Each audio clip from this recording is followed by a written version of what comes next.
অসহ্য গরম, তীব্র দহন জ্বালা কাছাড় জেলা সহ বরাক উপত্যকা জুড়ে গরমের সঙ্গে আর্দ্রতাজনিত অস্বস্তিকর আবহাওয়া সৃষ্টি হয়েছে। অসহ্য গরমে শিলচর সহ গোটা কাছাড় জেলায় হাঁসফাঁস অবস্থা।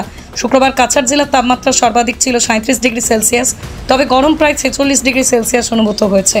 এদিন অসহ্য গরমে বিভিন্ন জায়গা থেকে শিশু ও বৃদ্ধদের অসুস্থ হয়ে পড়ার খবর রয়েছে। একদিকে প্রচণ্ড গরম অনুভূতি এবং সাময়িক লোডশেডিংয়ের কারণে জনগণের মধ্যে হাহাকার পরিস্থিতি।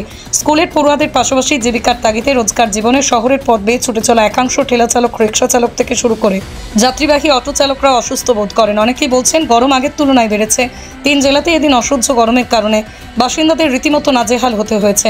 খুব প্রয়োজন ছাড়া এদিন বাসিন্দাদের বাড়ি থেকে বের হতে দেখা যায়নি। যারা বাইরে বের হয়েছিলেন পরিস্থিতির কারণে বেশিক্ষণ বাইরে থাকতে পারেননি। এই পরিস্থিতি আরও কিছুদিন চললে কি হবে তা ভেবে অনেকেই উদ্বিগ্ন হয়ে পড়েছেন।